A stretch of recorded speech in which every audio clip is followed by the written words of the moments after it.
Ladies and gentlemen, welcome to Three Dumb Dads. Hey, what is going on, everybody? Hope you're having a great night. We are finally back.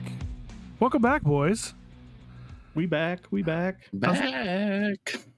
like we never. It's kind of like we never left.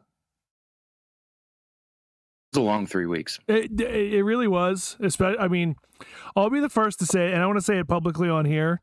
Thank you to Seth for not killing me about 3 weeks ago, because the days and days and days of moving were absolutely miserable for all of us. It was seriously like the move that never ended. But as you guys can tell from the awesome background that I have now, we are moved. I am starting to get everything set up in the basement. Hopefully it'll eventually look a little bit more organized and cool and not just the random hot water heater over my shoulder. But more work. Kind of looks like a virtual background. It does a little bit. Well, what's that basement back there? I do have these cool little like hanging lights from the ceiling. What's funny about it though, so we bought them about 3 years ago, and Seth will remember this. The original plan was we were going to take out one or two of the lights that were in the breezeway of the old house and put it in an outlet so that we could plug these in. That was 3 years ago. I took them out of the box after we moved here, and they are now hanging over my head. So my wife was happy and not happy all at the same time, because we're finally using them. They're not just collecting dust, but she wanted it to be done a long time ago. Oh, well. That's how it always happens. We got you moved. That's all that matters. Y'all are living there. True. And now we just have to get everything out of the garage. It made its way to the garage. Although I said to Aaron the other day, I was like, if we haven't used it in 3 weeks, can we just like throw it away? Because obviously we don't need it that much. No, that's absolutely what you need to do, man. Well, 100%. and we have been. We've been throwing a lot of stuff away or donating a lot of stuff that we didn't need. But how have you guys been for the last couple weeks? Well, I think first, before we jump into that, let's introduce our elephant in the room. Yeah, there's somebody else here. He's an There's elephant? a guy. No, he just shoots elephants. Which way am I? That way. This way? Yeah. If you point that way. If I point that way, he's over there. It's up here. It's like the Brady Bunch. Yeah. So, I mean, you can just point straight up. You can just do the Daniel Bryan. Yep. So anyway, Abby, introduce him. He's Brian Daniel now. Danielson. So we have, it is with a great pleasure. I mean, I think it is that we have Mr. Kenny Stuchell, owner of Guardian Outdoors, creator. Correct. Yeah, both. Owner, creator, president, CEO, Guardian Outdoors. I've known Kenny for a long time. I went to high school with him.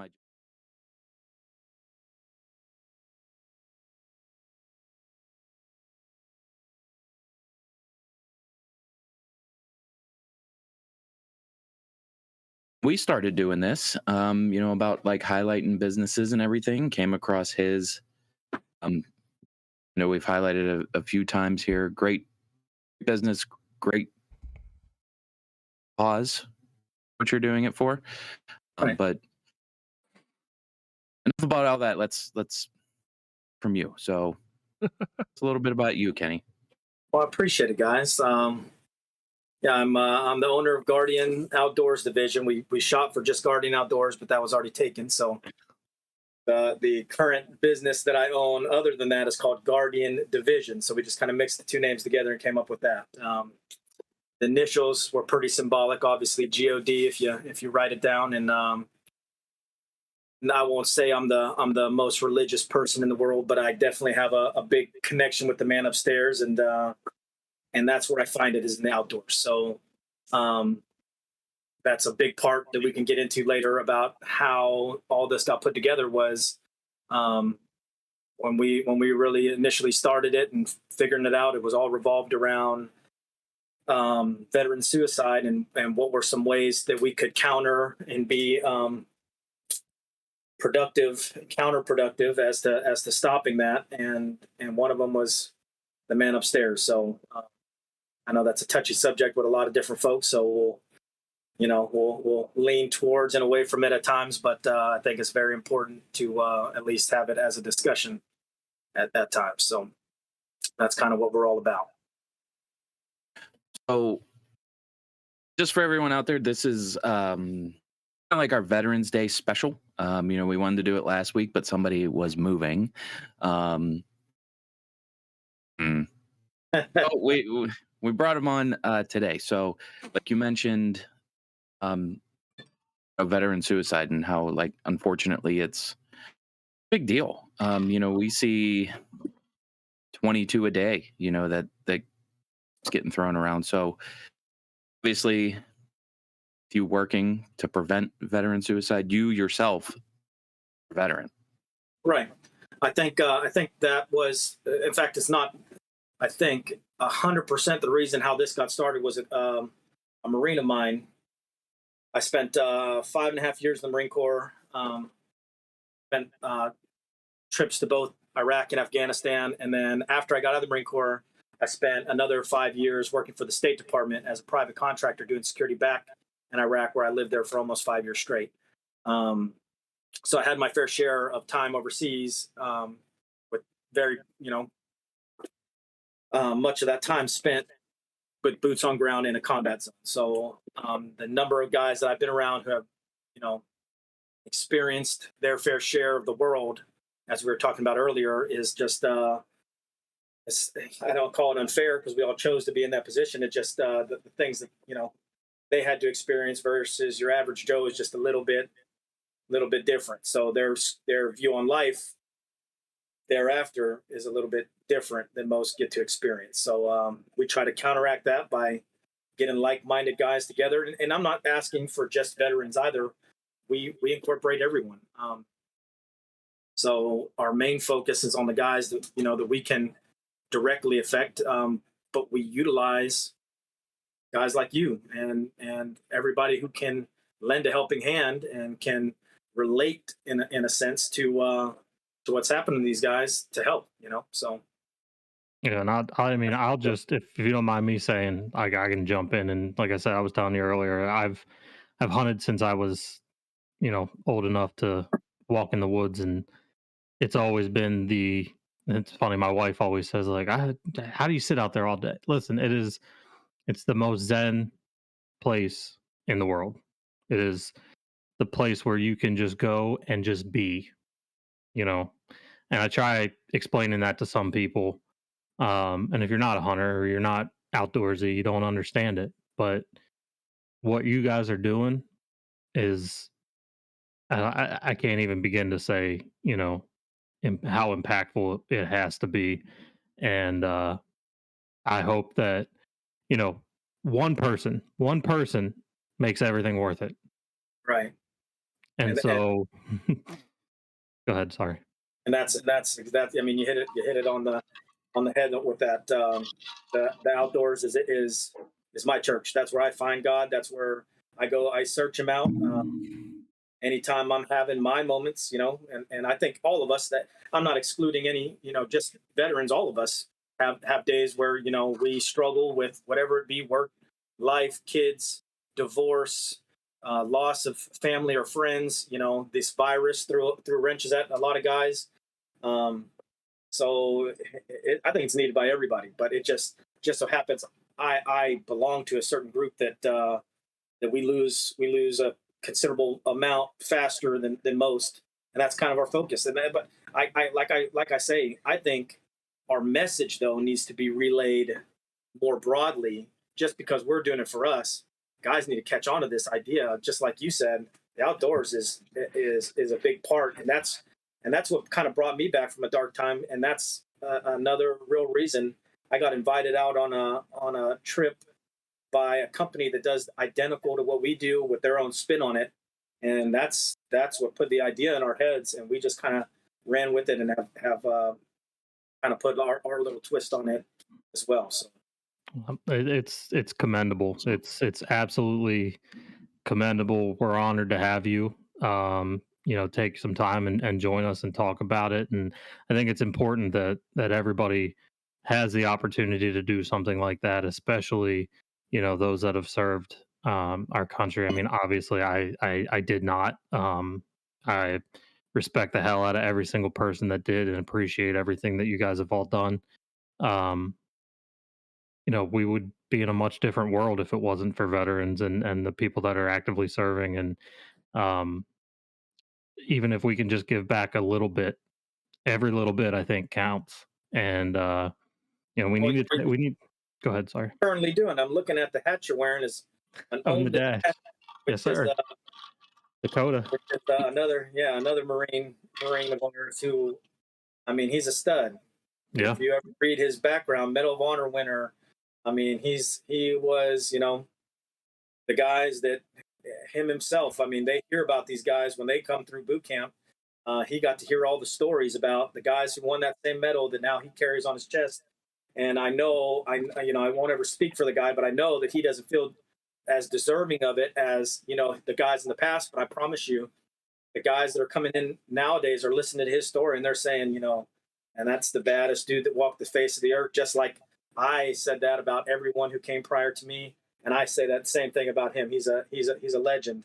I got a chance to speak with him on unfortunate terms a few years back, and one of his senior Marines, a gunnery sergeant that was in charge of him, who he really looked up to and respected, was working with me with the State Department overseas in Iraq, and unfortunately he didn't make it out of Iraq alive. So when he found out the news, I think I had made a post about it on our Facebook, page, basically saying, that it was a very tough loss to lose him, and he reached out to me asking, details, and you could tell he's pretty shaken up about losing one of his leaders, somebody who he obviously valued and respected, and that's super tough. But he seemed like an outstanding dude from everything I've seen online about him and chatting with him in person.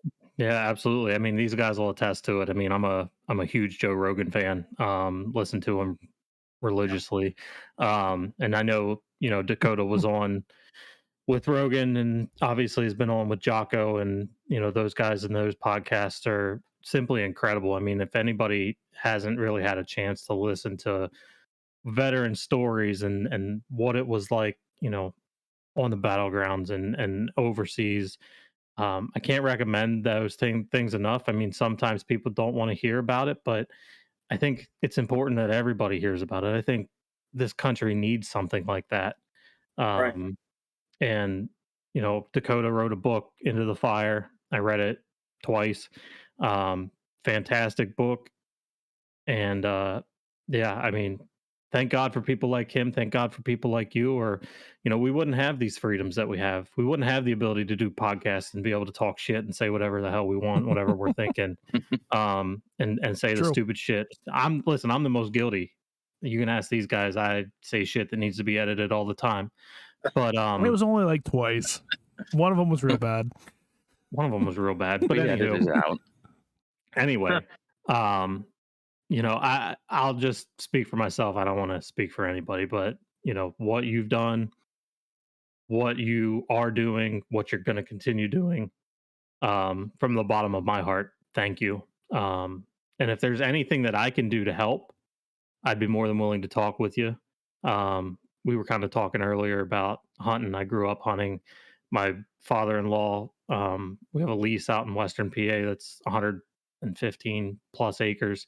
That only me, my brother-in-law, and him hunt on. So if there's something that I can do to help out, we can kind of, figure something out to help, some veterans here in Pennsylvania. I'm more than happy to do it. We're already working on something heading that direction. So I'll definitely spin you in on that once we get the ball rolling on that. But we have several guys, and they're in the same boat. They grew up doing what you do. They grew up hunting. They grew up in the outdoors. They know their way around it. And we right before the show started, you had started to mention. I said we get into it, but I'm not the biggest hunting guy. Ebby and I grew up with a guy. His name was Mike Neugebauer. He was the hunter of hunters. I mean, he believed that if you ate like a deer, you were gonna beat the deer. So he would eat an apple, seeds, core, stem, and all, the whole thing, because the more he could get his mindset as a deer the better he felt that he was going to do in the woods. I thought he was nuts. I thought he was. I mean, and Ebby can tell you the guy he's eccentric in that direction, but it had led to his success both, on the football field, in life in general, and he just goes 100%, right, Eb, into everything that he does. I feel like you saying that now, like, and thinking about the type of person that he was back then, could totally see him, instead of eye black, putting like blood on his face. 100%. He was that type of kid. Yeah. And especially now that you say that, it all connects. It just all pulled everything together for you, Abby. The light bulb just went on. My God. I mean, listen, I've seen a lot. I've seen a lot of people do weird shit. I played hockey growing up, so superstitions are, they run amok in hockey. But so you and I still play baseball, and it's just as bad. That's pretty crazy in terms of like hunting, like eating the whole apple core. I mean, damn, that's some commitment. I've never heard of that. I mean, maybe I'll try it. I mean, I'll report back and let you know how it goes. I'm sure my wife won't be happy to hear that, but what's the worst that could happen? Yeah, I don't know. Nothing. Make an apple tree in your poop. Yeah, I guess. You said. Go ahead, Gunny.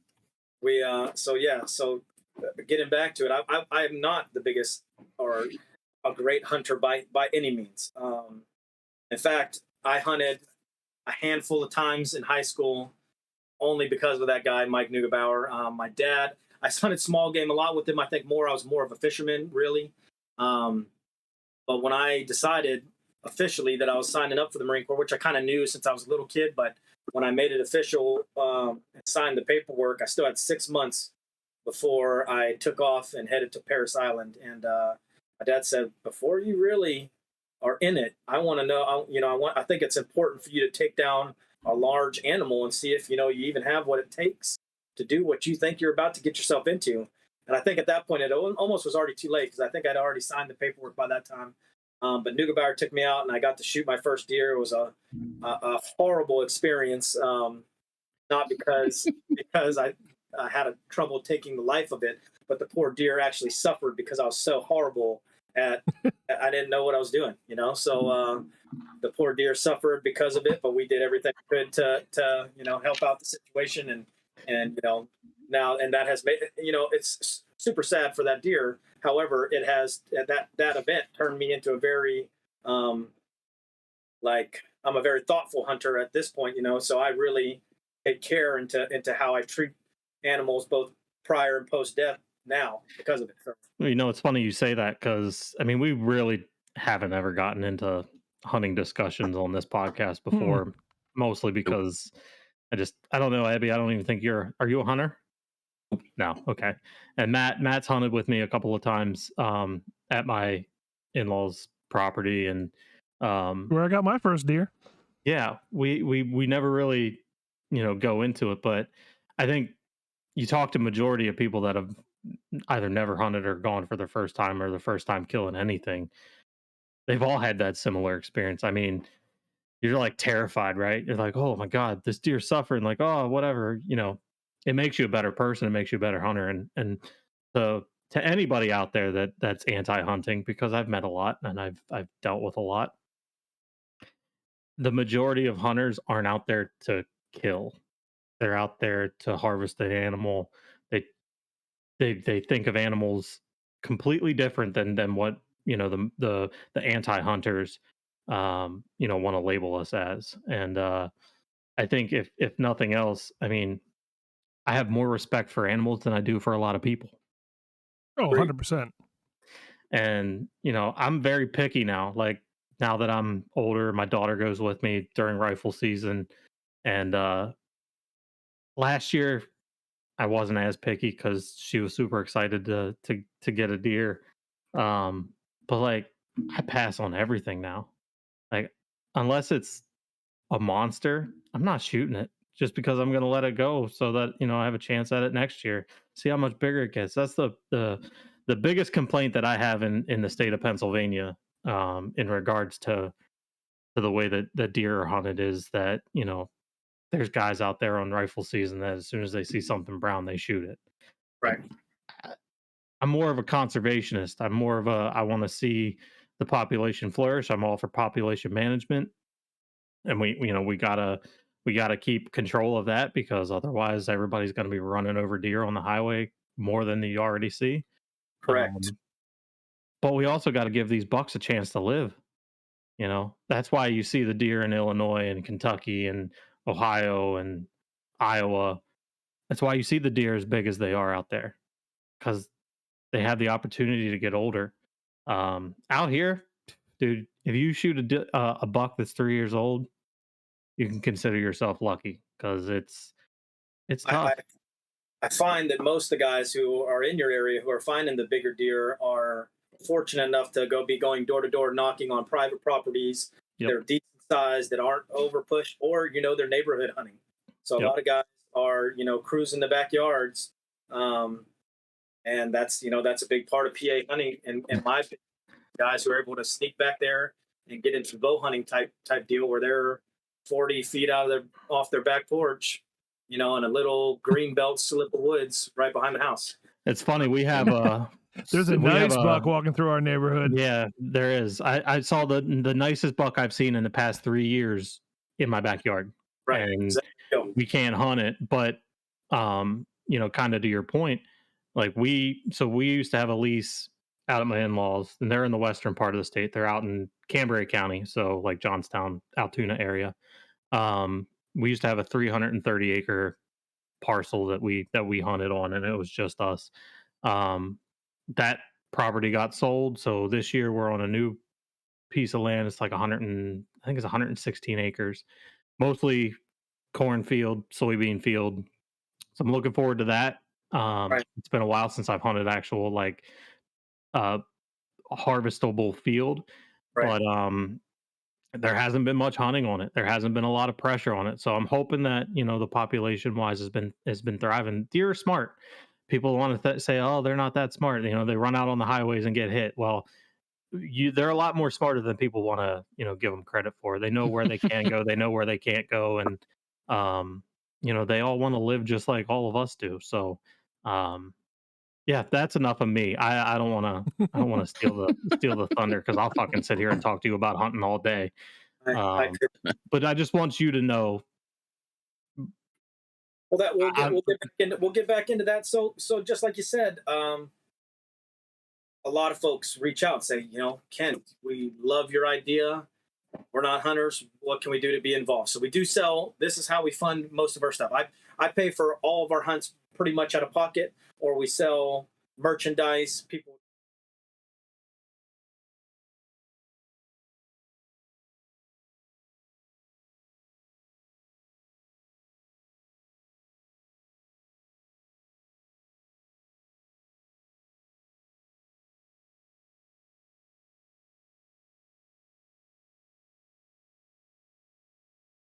Providing those avenues to help, you have to be smart about it. So when people were offering, these donations at the time, we weren't in a position to accept them legally. So we finally got our paperwork sent back in, and once we got everything approved, we were very grateful to start accepting donations to help pay for these hunts because they get pretty pricey. Like you said, you hunted Pennsylvania your whole life, and you're looking to expand. Once you figure out what that really looks like, it comes with a price. So it's all about money, man. correct. Well, and that was the one thing I was going to ask. For people that don't know, what are some of the typical trips that you're taking now, and what is the average cost of? Are you guys going out with 3-4 guys? Tell us like kind of one of the trips that you've either recently done or you're about to do, and a decent idea on what that would cost. So someone knows what a percentage is a $100 donation going to do. Right. Exactly right. And I'm glad you brought that up.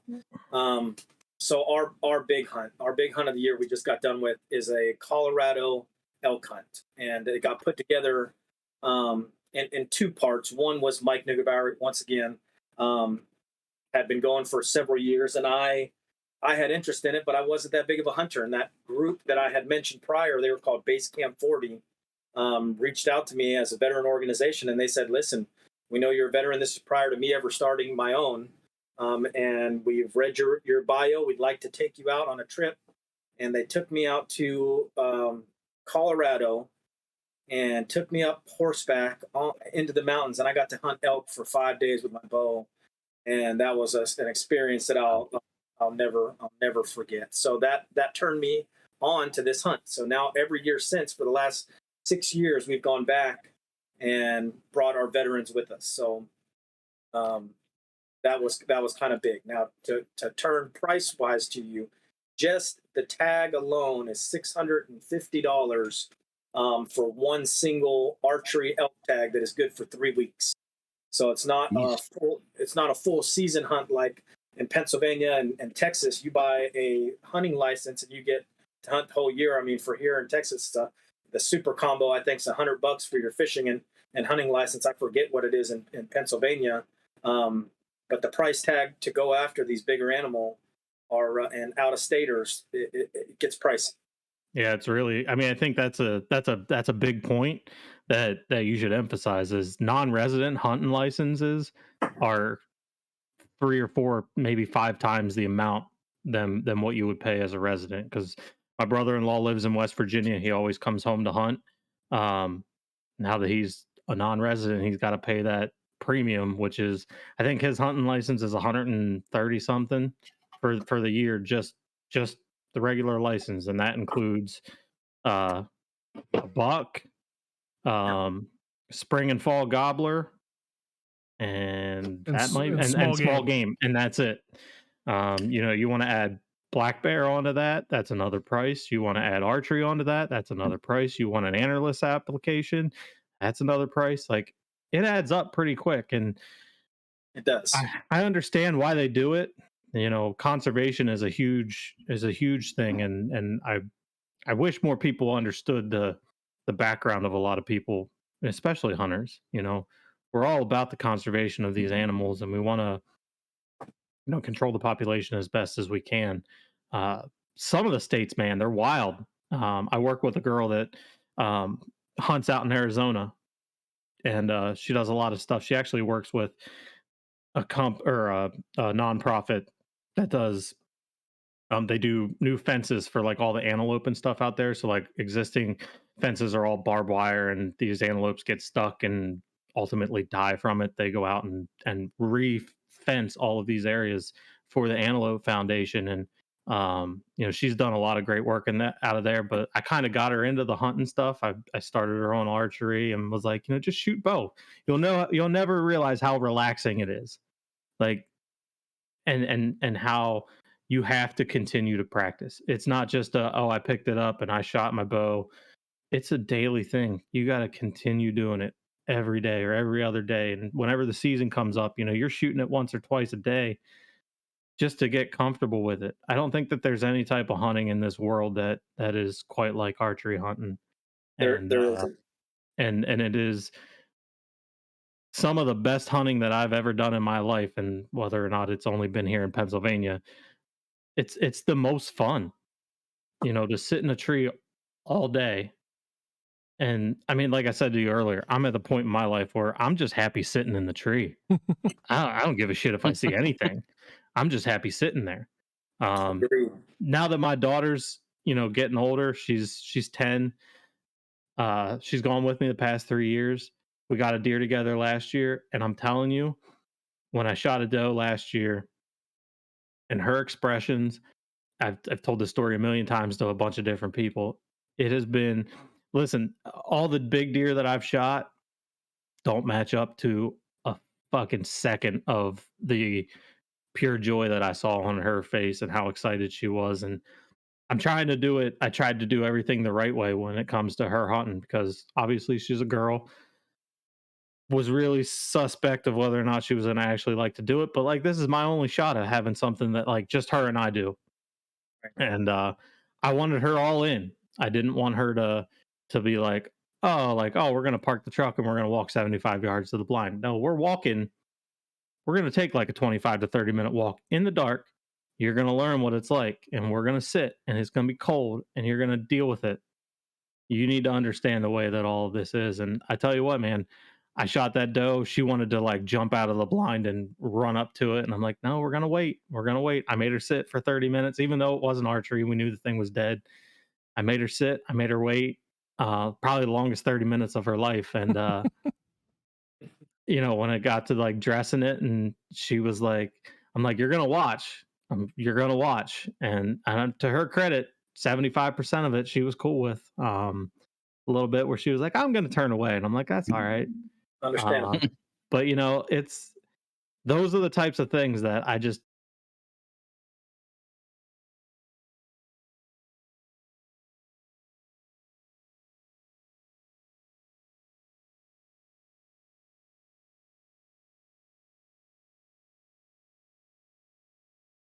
for that one person than a lot of people in this world have done, and I commend you on it. I think it's fucking awesome what you've done. Sorry for my language, but that's just who I am. I think what you got is phenomenal. It's a phenomenal idea, and I tip my hat to you. And like I said, any way that I can help, any way that we can help, I'm all in. Absolutely. Well, that's greatly appreciated.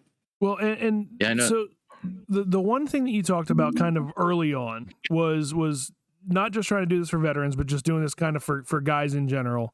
And one thing, well, or girls, but where I'm going with the point is more on the guy side, and because mental health and guys, a lot of times it's pushed away. A lot of times it's just brushed off. Oh, just man up, you'll be fine. All of that, and I think kind of the easiest way for me, when I harvested that deer out, on the property, my first kill was an archery kill.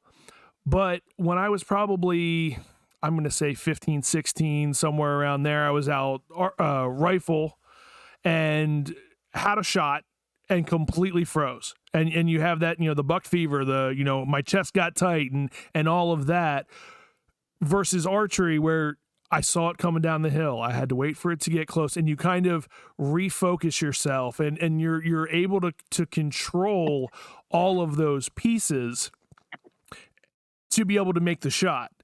So I know you said it was a 5-day hunt out in Colorado. One of the things that maybe a lot of people don't understand is what happens for those 5 days. How much of that is actually hardcore hunting, and how much of that is scouting, is moving to different locations to try to figure out what's going on, and really takes on that mental health side where it's not just going out and trying to kill Bambi 24/7. Glad you brought that up. It really kicks back into where I was leaving off with that last story is Colorado. So it's an expensive trip to get out there. It was the $650 price tag. A bear tag just to throw in there's only an extra $100. So everybody wants one of those just in case you got a chance to sling an arrow at a bear. So that comes with it. So you're looking at $750. But what you don't realize, whether you take an elk or take a bear while you're out there, it's the experience of being out there. So I got to ride horseback from 5,000 to 11,000 feet of elevation. That experience alone, that's day one when you get there. Oh. You're hopping on in your camouflage like you're going hunting on a horseback, and you're riding through the mountains of Colorado on trails that are meant for, goats to walk up. They're so small. With your left hand, you can reach out and touch the hillside. With your right hand, you're looking down at a 1,000-foot drop. Your heart's racing just getting to where the elk are. And the elk are hanging out up top by the tree line where it stops at about 10,000 or just over 10,000, around 11,000 feet of elevation. The trees don't grow anymore, so you go camp right on the edge of that, and then you chase these things that are the size of horses with 4-foot antlers on top of their heads. So the experience of just getting there was unbelievable. That's, like you said, that's all prior to hunting. Then you're setting up camp, chopping firewood, prepping everything for the next day, and you don't have a clue what you're about to get into. And it's the most exciting experience that you would ever imagine as far as hunting goes, in my experience thus far. Oh, And one thing that we read with your company's mission statement was also kind of getting the boys back together and, sitting around bullshitting, telling those stories to, help with the mental health.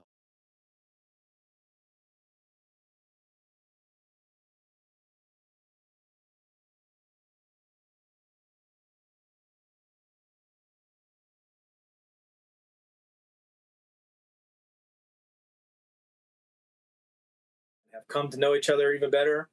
This idea that you guys have right here allows y'all to get that those things that the dad podcast that gets your mental health kind of in check by expressing your views and the things that you don't maybe to get to talk to your counterparts or wives or even guys you're working with or whatever the case may be. You may not be able to get the things that maybe you want to even say about them out until you guys get this little group together. It's the same thing in our world, except I was with a bunch of guys in one location for either a short 9-month, 8-month deployment, but where you became so close that literally you had to know what they were going to do at the next event. I mean, that's how close you had to be. You had to know what their fart smelled like. You had to be so dang close. If that makes sense. I mean, you had to know every move that they were going to make when the next door opened, shut, closed. When that first round came over, snapping over your head, you had to know each other inside and out. And it was just a brotherhood that that is rarely emulated in other aspects of life. And for guys to understand that, whether you serve together or not, but for you to know and him to know that y'all both had that experience, I think it just kind of sheds a little bit different of a light on each other in that regard. So having those conversations that you get to have here around a campfire every night and while you're out there, because I don't know, I guess I got kind of sidetracked by it, but when you're out elk hunting, you're walking. That's how we elk hunt. When you have a bow in your hand, you're putting miles on your feet. And I'm sure other guys may know a better way to hunt elk, but our version of it was walk. You look for the nastiest trail. The problem is when you've never been elk hunting, everything you look at out there looks like, man, if I was an elk, I'd sit right there. Every turn you made, that's where an elk should be. He's right there. Probably had a lot to do with me not wanting to walk through those mountains anymore. But you just found the nastiest elk-looking trail, freshest poop on the ground, and you just walk and walk and walk and walk until you find them. And once you find them, then the fun begins. But we spent 4 days of being out there, and those are some of the 4 favorite days of my life. Being out there, and I didn't see a thing the first 4 days. I swore up and down about 30 minutes prior to me shooting my first elk. I swore that there was not an elk on the entire mountain. That I said a few choice words at that regard. I had in the entire 4 days, I had walked around with my bow in my hand, an arrow knocked. Like I said, every time you crested an edge, every time you turned a corner, came around a rock face, every second of that trip looked like what you would imagine an elk would be standing in, from everything that you've probably seen online or seen in the movies. That's what every bit of it looked that way. So I was prepared at all times until, like I said, I was on a cliff face. We could literally walk no further. The guy I was with, who he wasn't a guide, but he had been elk hunting the majority of his life, so he was just kind of teaching us what to do. It was just him and I. And this guy was like a billy goat.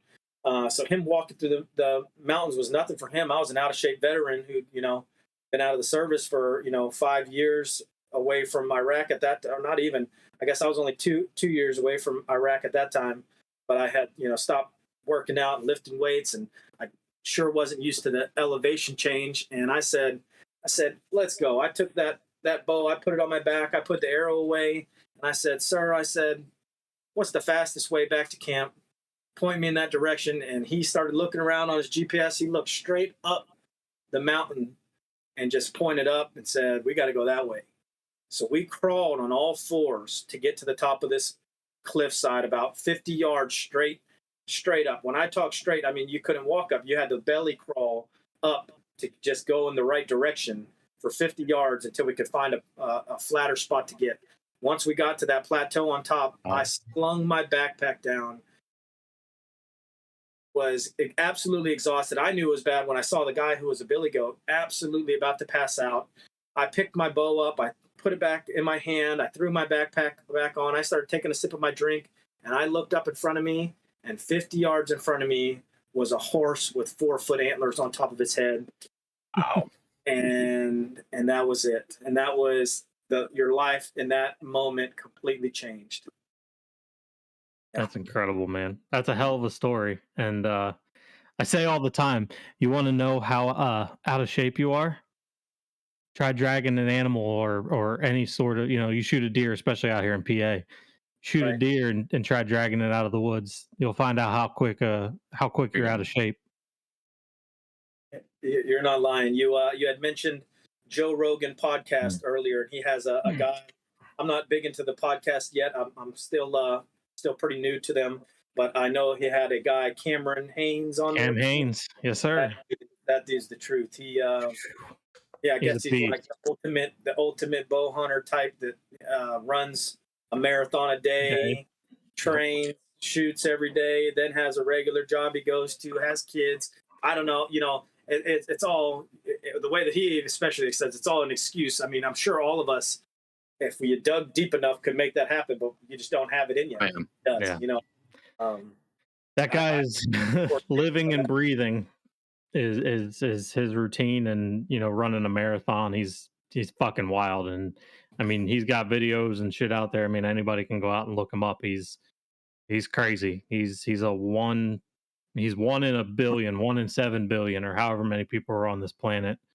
He's that dude, and he backs it up. But I think if anybody's out there questioning hunting or wants to learn more about it, there's a lot of outdoor channels and the sportsman channels, and you can see all kinds of stuff. There's shit on YouTube all over the place hunting wise. I think the only person that truly captures it the way that I think most hunters look at it as is, if you haven't had the chance, it's on Netflix, Meat Eater, Steve Rinella, Good one. the Meat Eater group. Steve Rinella is probably one of the most down to earth outdoorsmen that I've ever watched or listened to.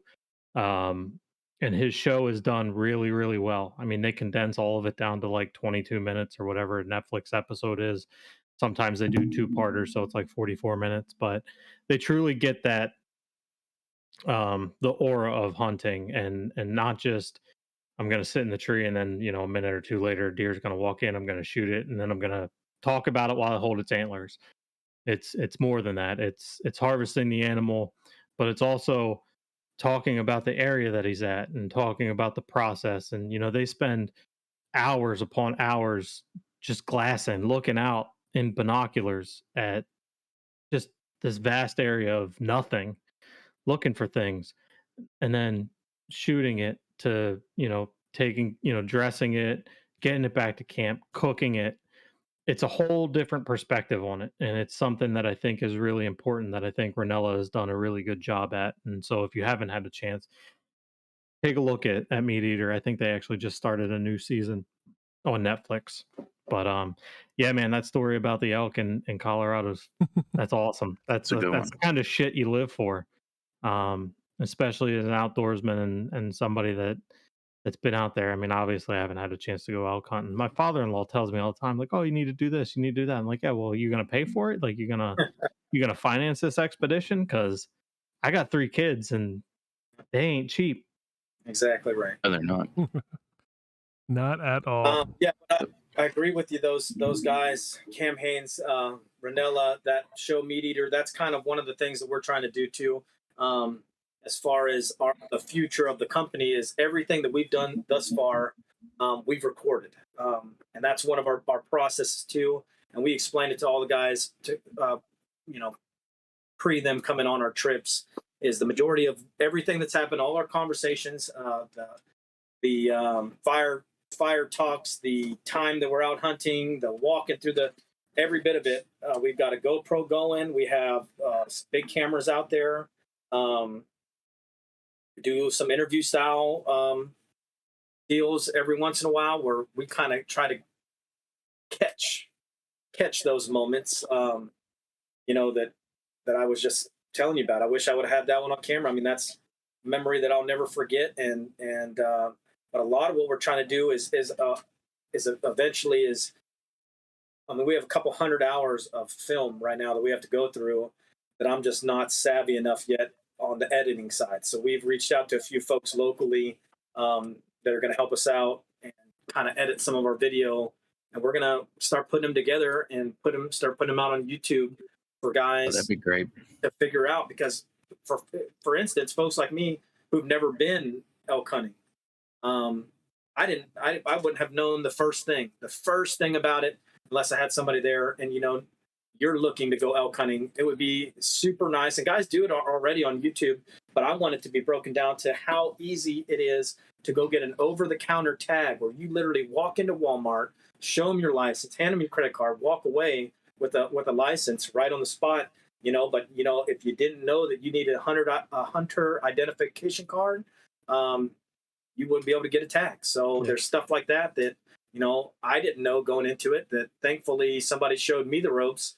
A lot of folks don't have the ropes, and a lot of military guys aren't really into hunting. So, they've never had the background. Most of them are inner city kids growing up, and they never grew up with the background of hunting. So they go back to the inner city, and after they've spent time camping out basically overseas, and they don't ever really get to experience it. In fact, I didn't hunt one time in my 10 years of I guess about 11 years of service.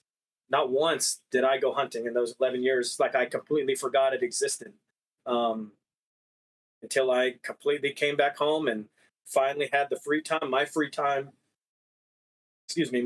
when I was home on vacation was spent, going to the bar and trying to, fast pace, enjoy the short amount of time that I had between deployments when I was in the Marine Corps, or my I don't call them deployments, but my time spent when I lived in Iraq for 5 years. So I would only have, our rotation was 105 days in Iraq and 35 days at home. So that 35 days, you blinked and it was over. I mean, so you did everything you could to maximize your time.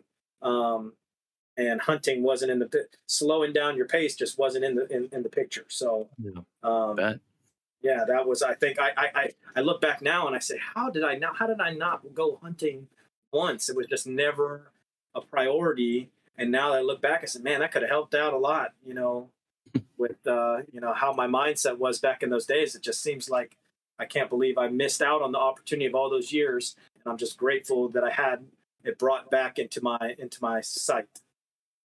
Awesome, man. It's great. And definitely keep it up. I mean, we could be going on for hours, days, talking to you about this shit. Days.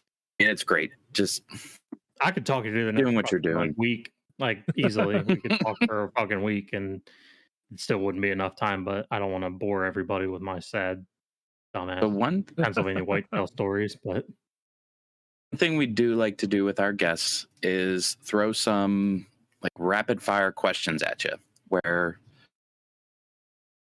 basically don't think about it, just answer it. All right. We, the three of us were crazy busy today, so I don't even know if the other two have any questions. So I'm just gonna throw out the one that I've used before, but I think it's still fun. So go ahead, Abby. You can go first. Oh my God. Okay, well, I'm gonna start off with what I think is the obvious one, where I know the answer. But when it comes to, we'll say, college football, are you going with Army or Navy? Navy, all the way. Go Army, beat Navy. Yeah, we're the men's department of the Navy, so we have to. All right. We had a kid that grew up with us though.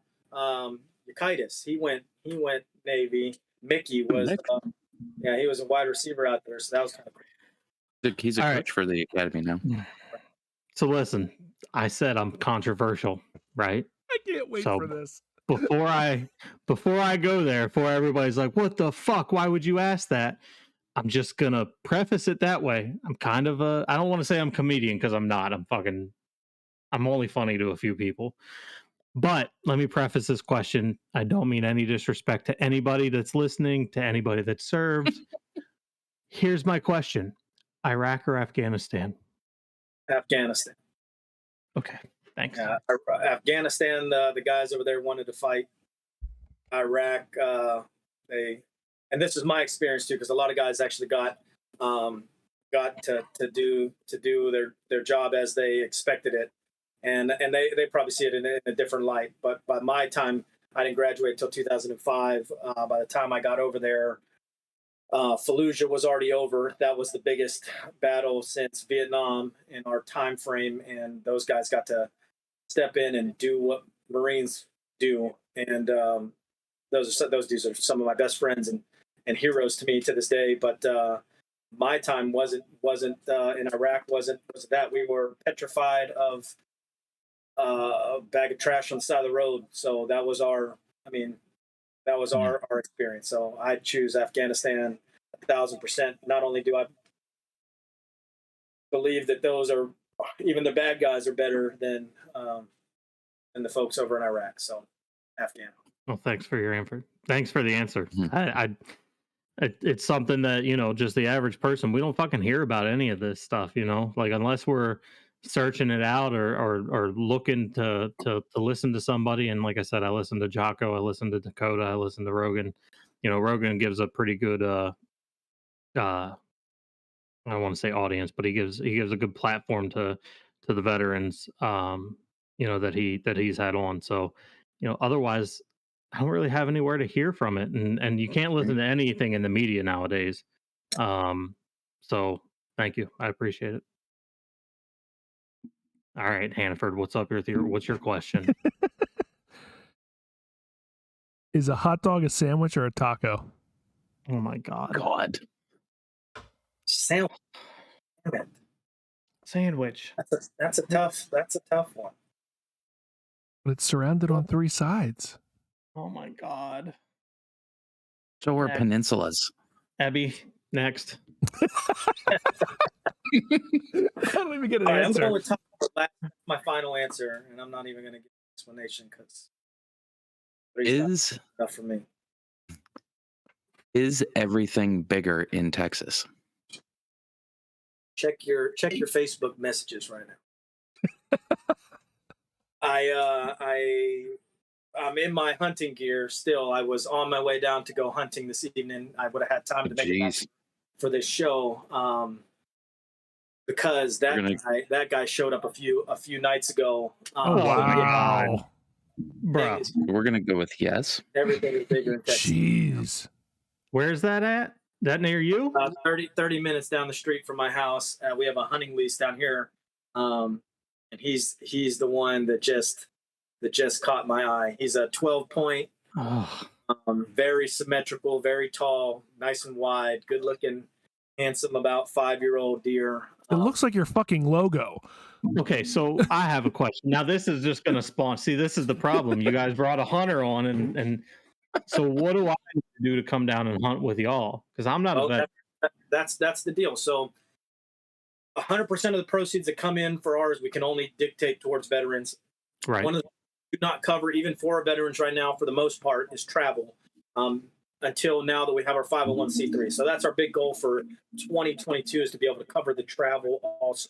But right now, like I said, those trips out to Colorado, we do a trip out to Colorado, trip out to Idaho for bear hunting every year. Those are our big pricey ones. But most of the guys I bring down here, and everybody who wants to help, I bring down here too. So all you really basically have to do is get a flight. So if you can get a flight down here, you don't have to bring anything but a bag full of camouflage, and that's it. You don't have to bring guns. You don't have to check anything. I have all the bang toys and bows that you could want to use down here. We're very fortunate in Texas to be able to hunt hogs and deer, or hogs all year round. So that's our main go-to, and that's our main focus is hog hunting. Because you had spoken earlier about your daughter going out to kill, or you killed a doe in front of her, and she's starting to go hunting with you. Mm-hmm.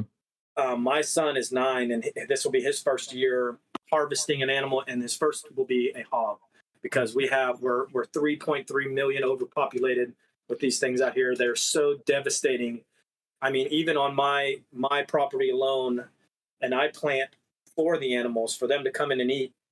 They tear my property apart to where it's almost unsalvageable. And the guy next door to me, I feel terrible for because he is a grass farmer, and they ruin his fields. I mean, absolutely tear them apart. And we tell them, we're doing everything we can to keep them at bay.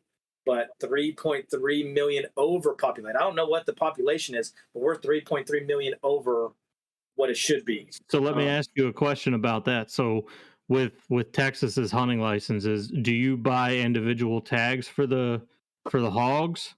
No, unlimited. It's unlimited.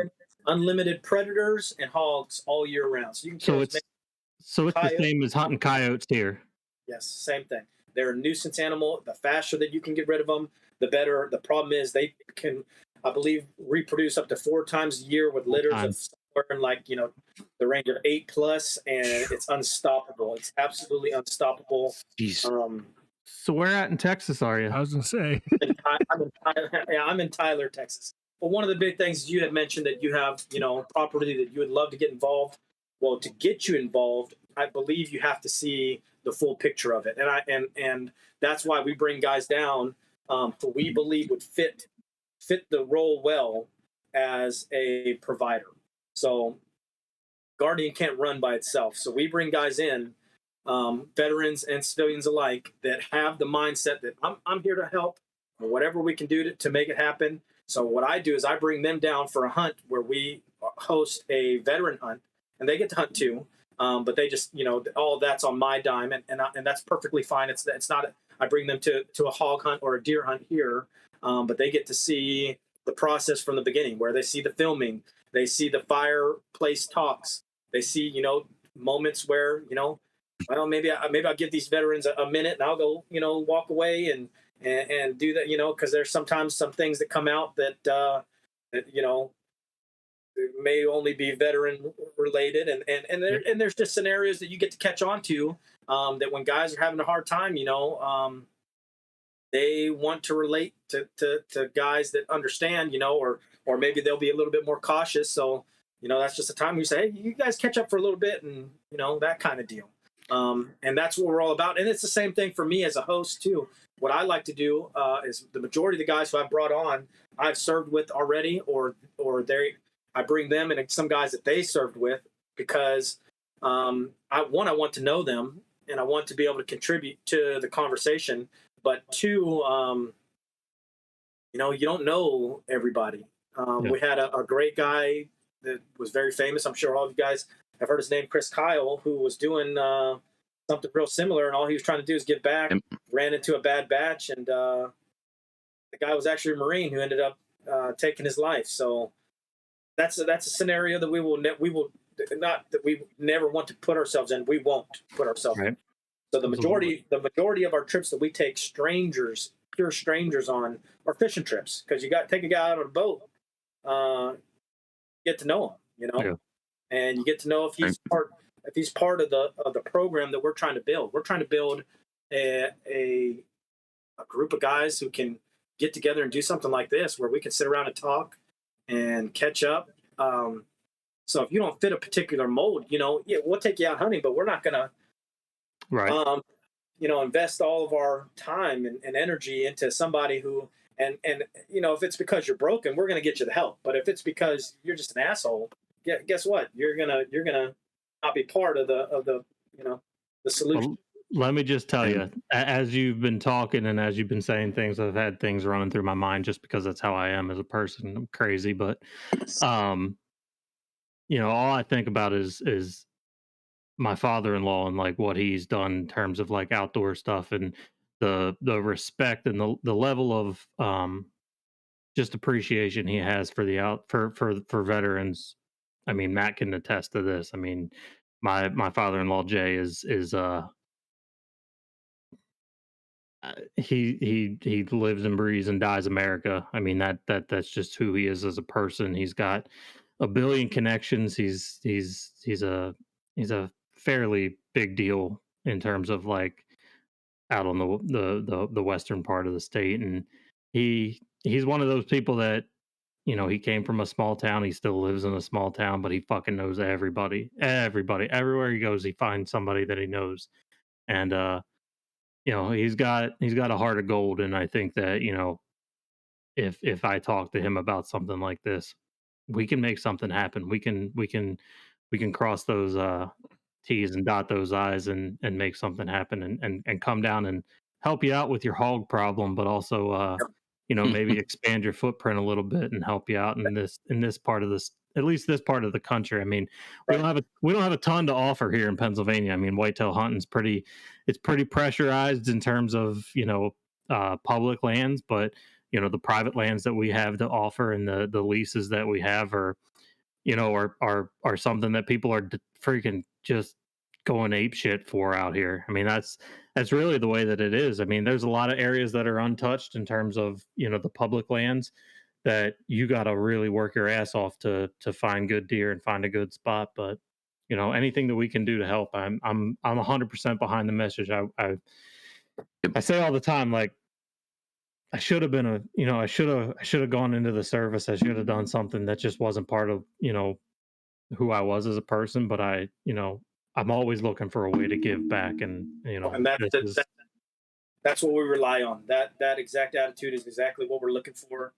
There's so many folks that Ebby and I grew up with that are in the same boat. I mean, even Ebby himself. I mean, we had guys that, you know, outstanding group of guys that we grew up with that were all very respectful, like-minded growing up, and they were all pretty much in the same boat that you are. You know, and I could have seen 90% of the kids that we palled around with in high school ended up being could have been veterans. You know, just from their mental fortitude alone, and would have done a great deal for the country. And but you know what, life throws different things at you.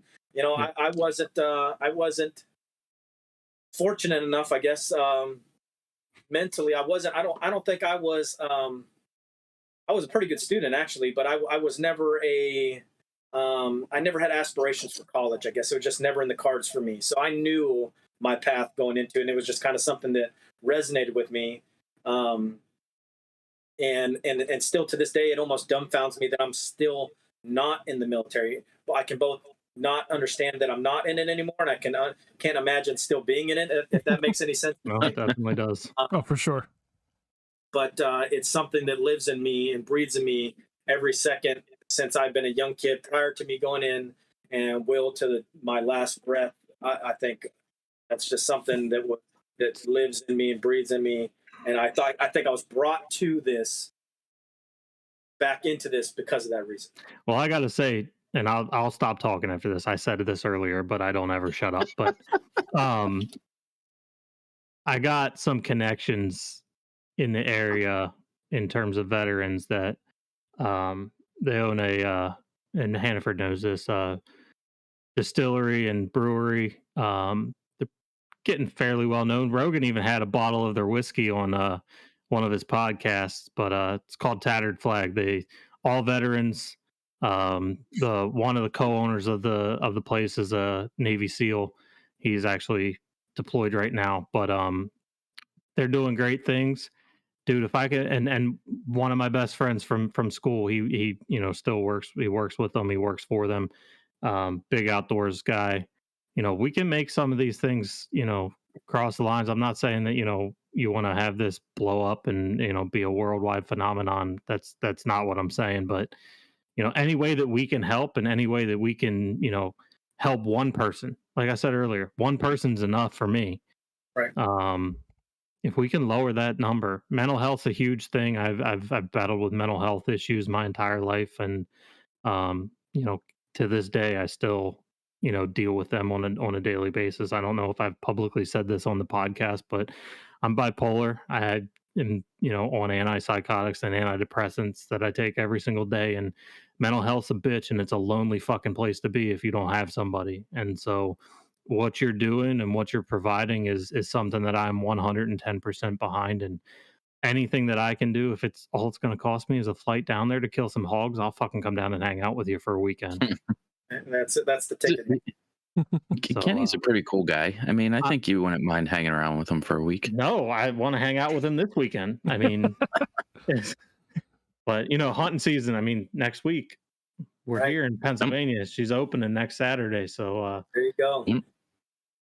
But yeah, man, if there's something that we can talk about, we can have more conversations about, and it's something that you want to get behind, and something that we can do here out in PA to not necessarily expand the brand, but expand the experience, or give somebody out here an experience.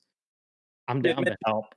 You had mentioned you have three children. That's kind of the only thing, I don't say ever my children are a drawback, but I have four children. I have a 2, 3, 4, and 9-year-old in the house. So we're busy. We're busy folks over here. Obviously, you were 1, 2, and 3. Even the families are bigger in Texas. Right. And my wife, she's a godsend. She really gets the mission, and she sees how, and she believes in it, and she sees how much that I believe in it.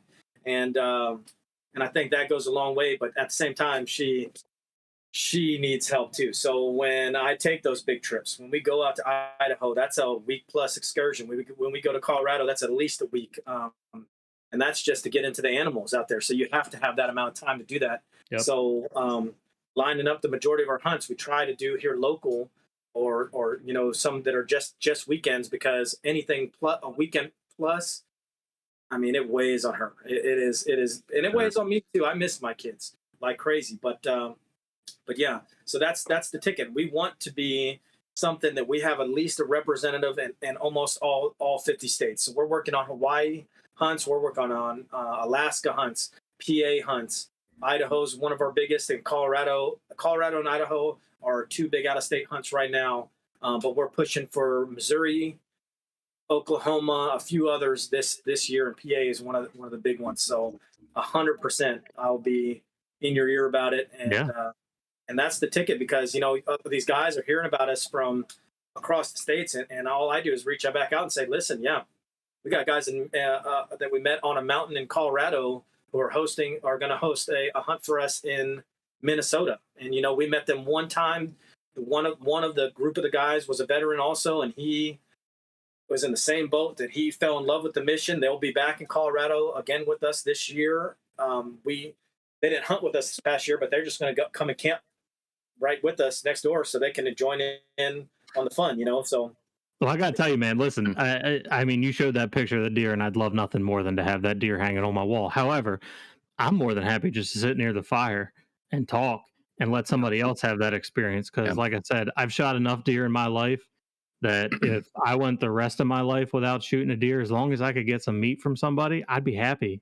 I mean, the only reason I shoot a deer anymore is just so I have meat in my freezer. Right. But I think giving that experience to somebody else, I had that, like I said, I had that opportunity with my daughter last year, and it was the coolest fucking experience of my life.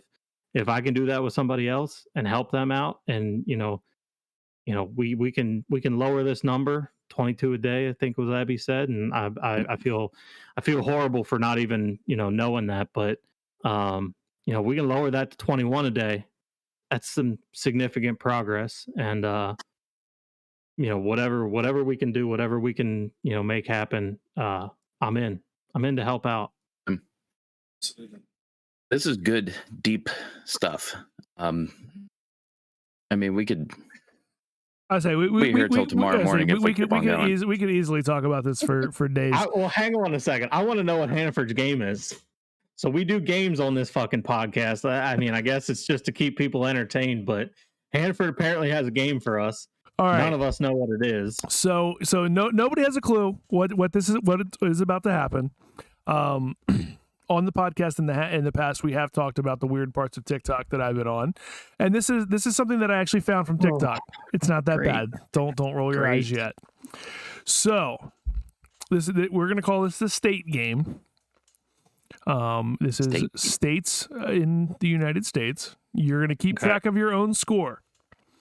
If you can guess the state by the first city name that I say, you get 5 points. If you guess it on the second city, you get 3 points. If you guess it on the third city, you get 1 point. Obviously, less known cities or towns to more well known, and you should probably get the fucking answer. So how do we do this? Do we go like one by one, or do we just fucking it's going to be fucking yell it out. Because and obviously, unless you've been to some of these places, you're not supposed to know the first two. You're probably going to get a point. So we're just going to start right here. Anybody can yell out the answer if they think they know what state it is, and I'll give you a second in between each one. The first city, Buckskin Joe. Texas. West Virginia. You say Buckskin Joe? Yes, I did. Yeah, I don't know. I got nothing. Montana. You can't guess twice, Abby. Hey. Only one per city. All right. Wait, so what should I guess? Well, yeah, I guess something. North Dakota. No. Durango. Right. Buckskin Joe and Durango. No, this.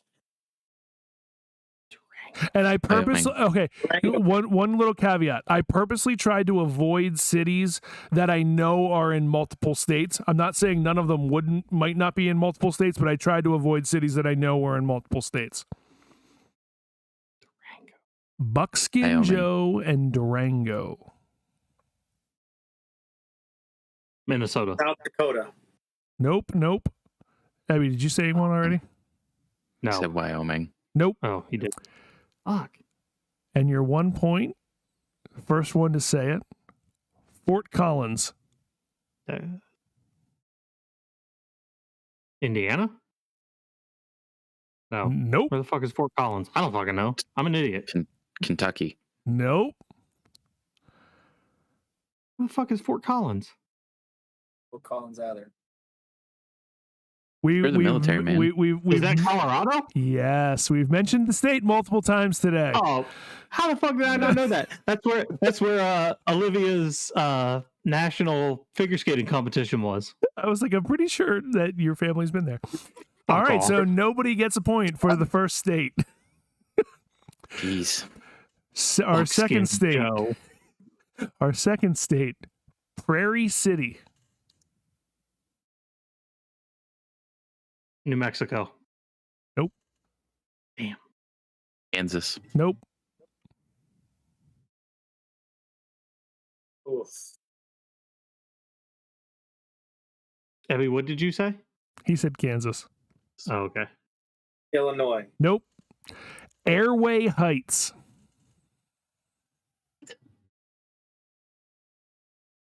I'm going Missouri. Nope. Damn. This is a horrible game. Nebraska. Nope. They bleed red and shit corn. North Dakota. No. And the final one, Olympia. Washington. Yep. Really? Seth gets 1 point. Prairie City, Washington, Airway Heights, Washington, and Olympia, Washington. Next one, Daisy. Hang on a second. Where are there fucking prairies in Washington? That's why I said like it's the name of the Nebraska. city. Stupid city. I'm gonna look that shit up. Go ahead. Prairie what? What the fuck was it? Prairie City. Prairie City, Washington. I don't even know if I spelled that right. Uh, They don't even have a fucking Wikipedia page. Oh yeah, they do. It's not in Washington. It's in Oregon. No, it's not. said Olympia. It has 100%. There's Prairie City, Iowa, Prairie City, Oregon. There is not a fucking prairie. There's a brush prairie, Washington. There is no Prairie City in fucking Washington. It's in Oregon. Oh. Is it right across the fucking You line? got false fucking information. So there's a North Washington Street in Prairie City. Oregon. Whatever. Oh well, fuck it. This game sucks. Next one, Daisy. Daisy. Easy. Alabama. No. Daisy. He said no like you were close. Yeah. Louisiana. Nope. Daisy. Georgia. Yes. Seth gets 5 points. I'm the smartest man alive. The other cities in Georgia were Jessup and Savannah. So you can't do that with your face, because then as soon as you said that, you're like, ooh, you're close. Sorry. The next one, Presque Isle. Illinois. No. Pennsylvania. No. Michigan. Yes. Presque Isle Bay. Presque Isle. The other ones for Michigan were Beaver Island and Saginaw. Beaver Island sounds fun. Man, you guys are fucked. I got 11 points already. Joke. All right, the next one, Sprecklesville. Arkansas. No. Sprecklesville. Iowa. Nope. California. I feel like No. this is where a bunch of tree huggers are. Nope. Spreckles. Nope. There's probably not tree huggers in Sprecklesville. Hannah. Lulu. What'd you say? Said Hana, and I said Lulu. Honolulu. The road to Hana is in Hawaii. Hawaii. Sprecklesville is apparently in Hawaii. It's the only Hawaiian looking name that I could find. Sprecklesville. Yeah. No, Abby, you're losing badly. All right. Sure am. That's 5 points. Next one, Venus. Flytrap. Was that your final answer? No, that's not a state, dumbass. Venus. Nevada. No. Wait, isn't Venus a planet? It is that. It's also a Greek or Roman god. Roman, I think. You're asking the wrong person. I just asked if it was a fucking planet. How would I know if it was a god? Florida. No. Ooh, that's a good answer. Utah. No. Next, Venus and Mount Jewett. Oh, Jewett. Dude, quit bringing shit up. I fucking edited out the thing that I said wrong. Ohio. Bringing the Jews up on this podcast. Jesus. No. Go to Ohio. And Kenny, I'm sorry if you're Jewish. I really do apologize. I'm in. He said, not me. You say Mount Jewett? Yes, I did. So it's somewhere that has a mountain. It's a lot of states. New Hampshire. No. Ooh. Well, that was a good reaction. West Virginia. No. And the final one, Bedford. Pennsylvania? Pennsylvania. What the Yep. fuck? And You get 1 point. Seth- I'm on the board. 1 Seth, point. Seth said it first. I 100%. I wrote it down. 8, 5, 1. All Give him right. the point. He's still 10 behind me. That's fine. All right. Next state, Sac City. SAC City. Sac City. Sac City? California. No.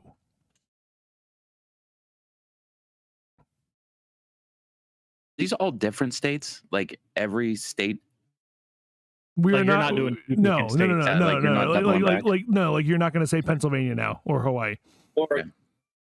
There's no Sac City, Hawaii. He said Florida. Oregon. Oh, he said Oregon. No.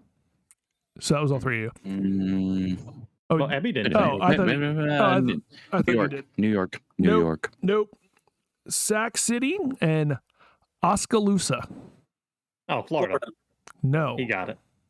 Wait, Oh, Oskaloosa. school. Yeah. Oskaloosa is not Ala- in the state we are Emma. looking for. Alabama. No. Nope, not there either.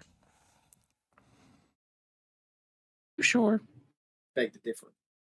Yeah, I think this is rigged. I think this is like Prairie City. And the final one, 'cause I think all of you guessed, Davenport. Iowa. Iowa. Abby. Yes, 2 points. Oskaloosa. Total. Oskaloosa's Point in total. fucking Florida. Is there Yeah, an well, Oskaloosa turkey down there. That's for sure. Apparently there's an Oskaloosa, Iowa, and an Oskaloosa, Kansas. and Illinois. Wow, I did not know there was multiple Oskaloosa's. Oh. Like I said, I tried, but I didn't promise. The next one. The city's name is Max. M-A-X. Texas. No. This is probably like a dumbass state like New Jersey. No. Eb? Connecticut. Nope. Next one is Carrington. North Carolina. No. Indiana. Nope. Rhode Island. False. Finally, Bismarck. North Dakota. North Yep. Dakota. All right. The next one. This one was kind of hard. Frostproof. Frostproof is the name of the city. Maryland. No. Oklahoma. Nope. Alaska. Nope. Good one. That's some horse shit. How in the hell? If it's not like Minnesota or fucking North Dakota or Wyoming. All right, stop guessing. We got to go to the next city. Oh, hang on a second. I'm finishing my point. If it's not one of those states, then what is it? Frost Point? Frostproof. Frostproof. It's just bullshit. All right, the next one is Merritt Island. Merritt Island. Mine. Nope. Ooh, that's a good answer. Maine. Nope. God damn it. Did we say Michigan? We already answered that Like, earlier. was Michigan an answer? Yeah. Hmm. Sorry, Wolverine fan. Minnesota. No. And the final one, Jupiter. Florida. Florida? Are you fucking serious? Yes. Florida has a fucking city named Frostproof? Yeah, it's south of Orlando, I'm Googling this. if I shit. remember. Frostproof my ass. Heath. Frostproof your ass. State Fucking 9. City of Frostproof is conveniently located in, what the fuck did that say? Central Florida within an hour's drive of Legoland. What the fuck? I'm like, All I'm gonna right. email these people. The next one, Standing Pine. Georgia. Oh, we already said Georgia. Did we say Georgia? Yeah. Oh yeah, Is Georgia. this like Wheel of Fortune where like everybody just laughs at you because you use the same letter? No, go ahead. He can say a different answer. I don't give a shit. No, that's fine. What'd you say? South Carolina. No. Frostproof. They got a fire department and everything. Montana. No. What is this city? What? Standing Pine. Standing Pine or Pined? Pine, like a tree. Pine Tree. Oregon. No. Indianola. Alabama. No. Indianola? Yeah. North Carolina. No. Louisiana. No. Huh. And the last one, Biloxi. Mississippi. Mississippi. Motherfucker. I knew, god damn it, I was going to say Mississippi. All right. As soon as you said no to Louisiana, I knew it was fucking Mississippi. Long Barn. Texas. No. Well, that's just dumb. Idaho. Nope. Oh, I got to guess. Long Barn? Yep. Survey says Ohio. no. Mono City. Mono Stay away City. from That that sounds like a place. terrible fucking place to be. Montana. No. Good guess. Good guess.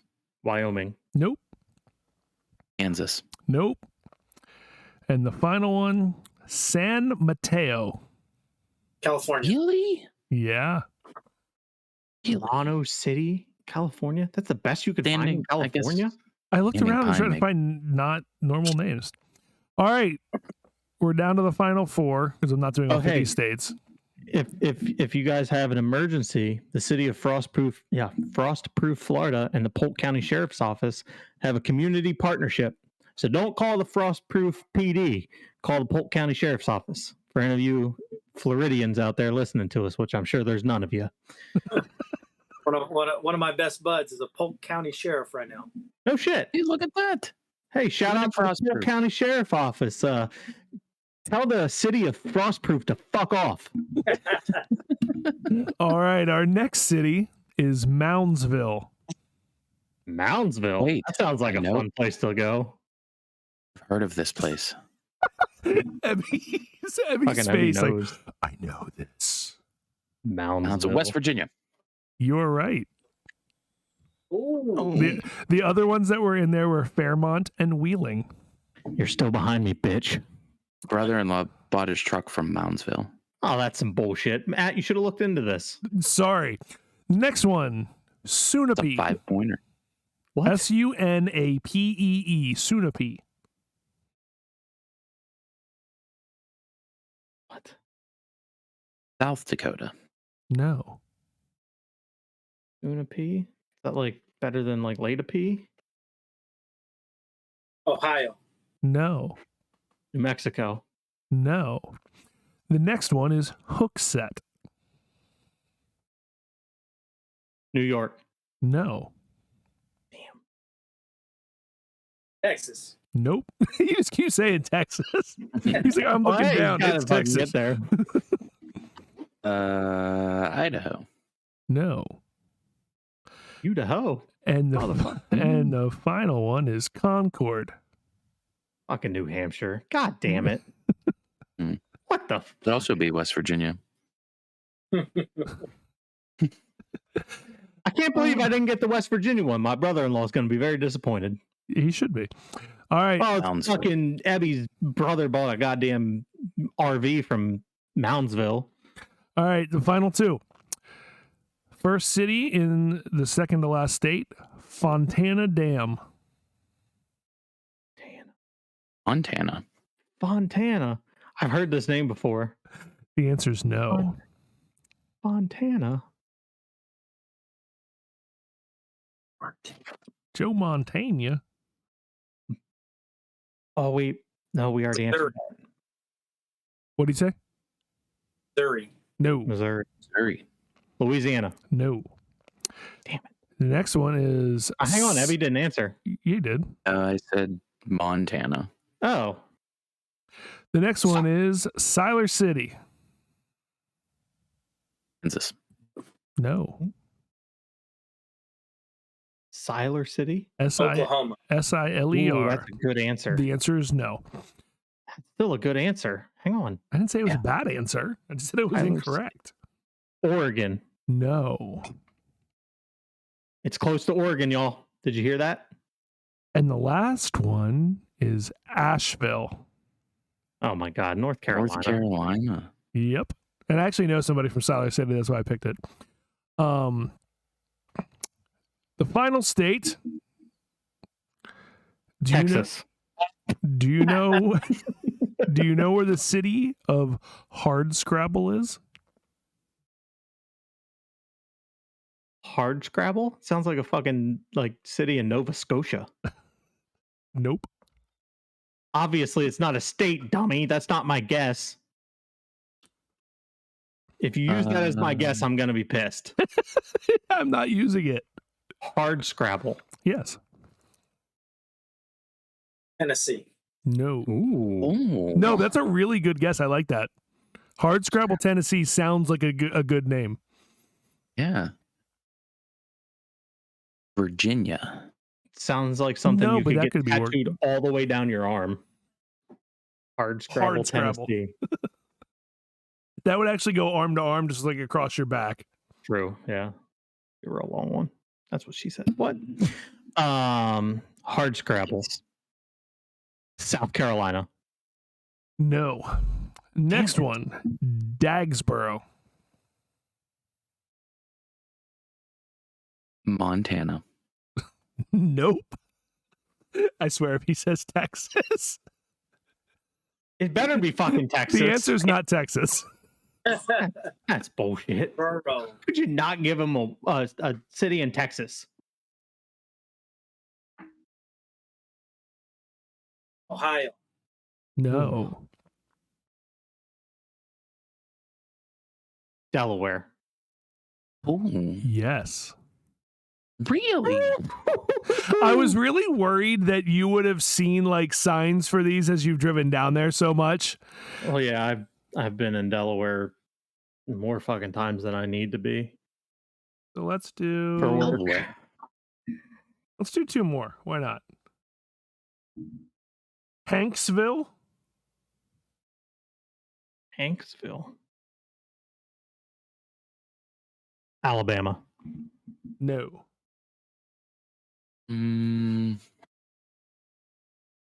Hanksville. Wyoming. No.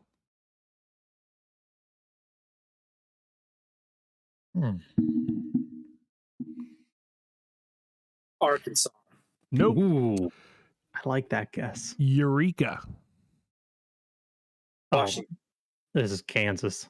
Nope. Oh, motherfucker. That's Topeka. No.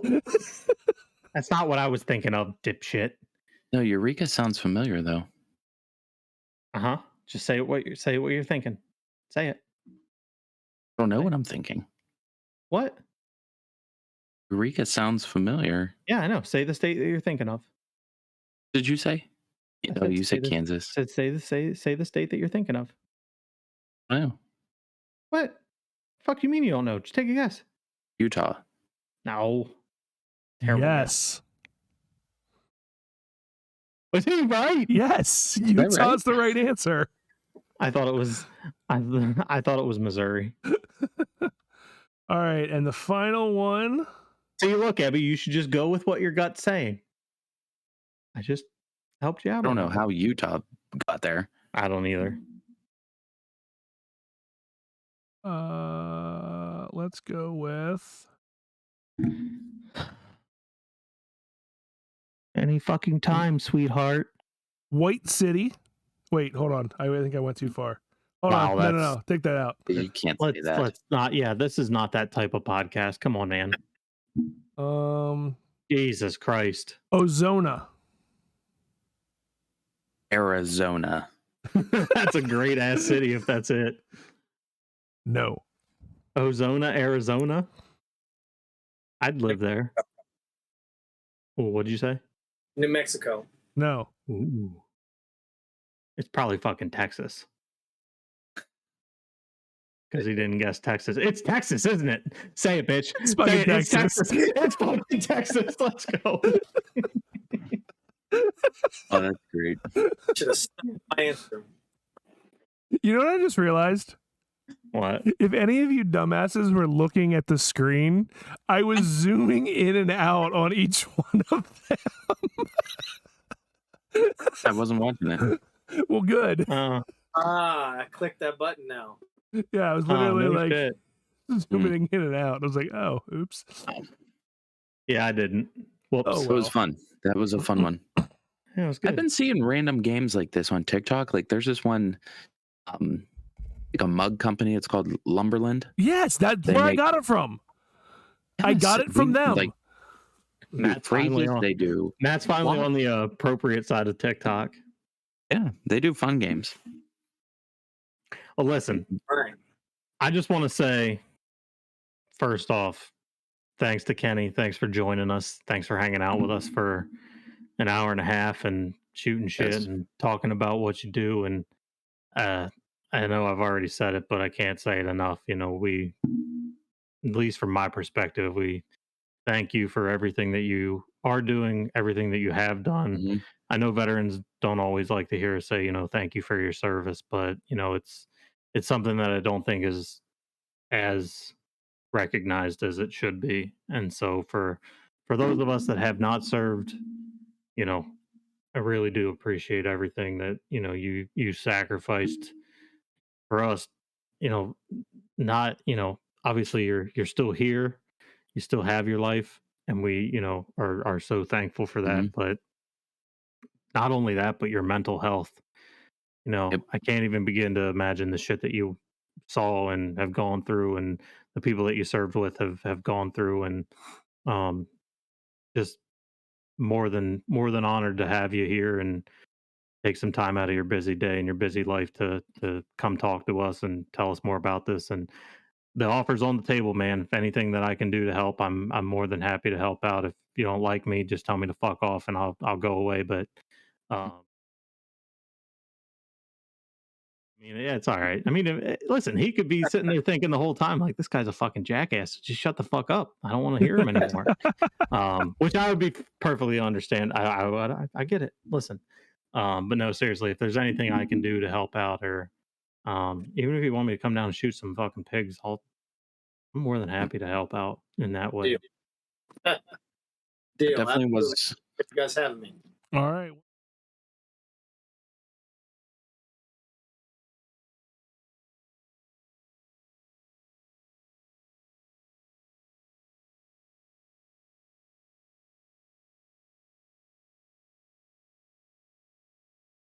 Up on any of the audio sides, obviously please check us out on the video side as well.